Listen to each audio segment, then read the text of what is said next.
What's up guys, another day, another minivan. So right now meron na naman tayong i-review na unit.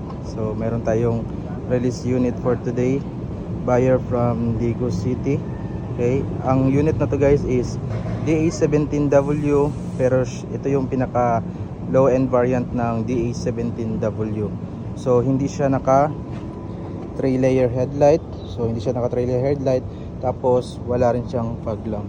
So meron siyang grill dito, hood grill na may Suzuki na logo. Okay, so ito yung lower version ng DA17W. Unlike sa mga high end natin guys, meron siyang 3 layer headlight dito, tapos may fog lamp. Pero ito is wala siyang 3 layer headlight at fog lamp. Okay, so ayan, power window, power mirror siya. Tapos ang color nito is two-tone, bali white and orange color. Ito yung napili na buyer na color combination na kanyang unit. Okay, so ang variant nito is 4x2 turbo automatic. So ano lang siya, manual sliding door, hindi siya automatic sliding door. Okay, so ayan, ito yung kanyang power mirror.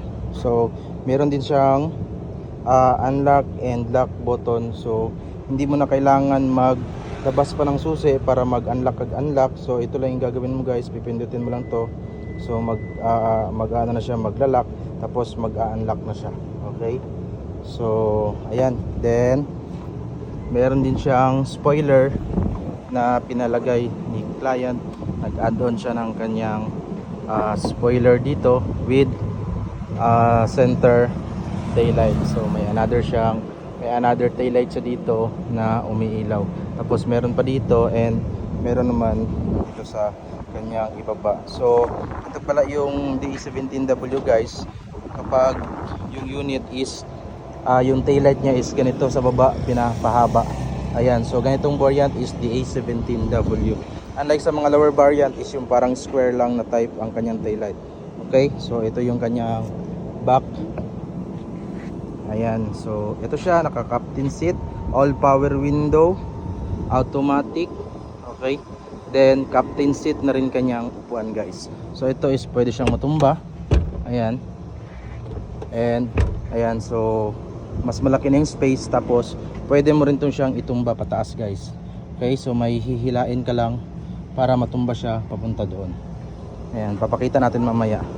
Okay, tapos dito meron siyang charger port. Ayan, tapos may lagayan rin dito. Ayan, sa kabila meron din siyang lagayan dito, kung ano yung, depende kung ano yung mga lalagay nyo. So napakalaki yung kanyang space. Ayan, so pwede ka ditong humiga, or meron kang mga maraming ikarga, so pwede siya dito guys. Ayan, tapos ito nalalapat pa siya doon. Ayan, so ito naka-ceiling felt. Okay, ito yung request ni buyer, so gawin niyang black yung ceiling. So pinalagyan natin siya ng black ceiling felt. Ayan, okay. Ayan, tapos ang dito naman sa kabila, ayan. So ito guys, pwede nyo siyang hilain ganyan. Tapos pwede na rin siyang, ayan, tapos magbirahin siya dyan para mailapat siya dun pababa. Okay, ayan. Tapos meron siyang center na dome light dito. So ayan, dito rin.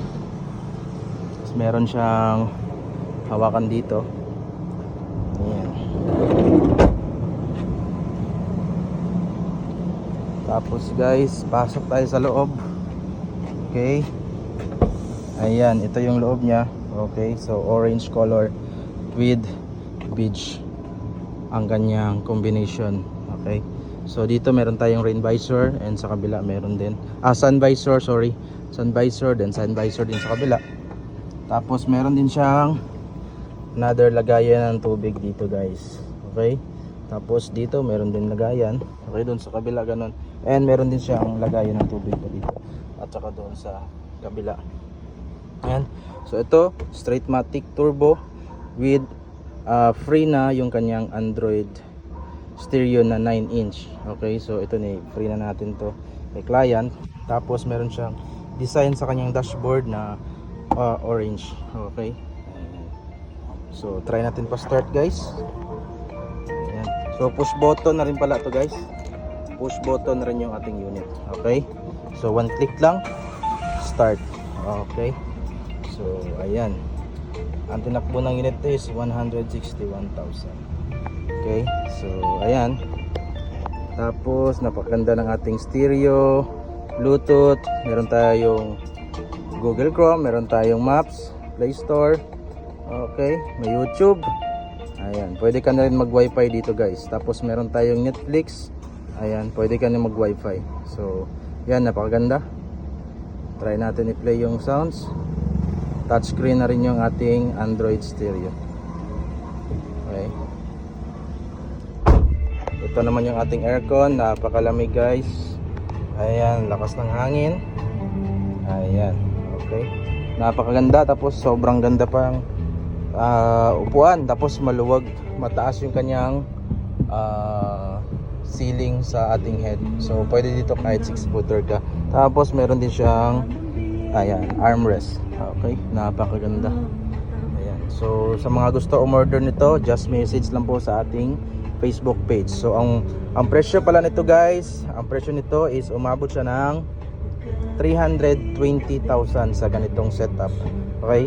Dahil ito ay DE17W, kaya mas mataas yung price niya compare sa mga DE17B. Okay? So, yun, napakaganda. Ayan. Okay? Napakaluwag guys. Ayan. Okay?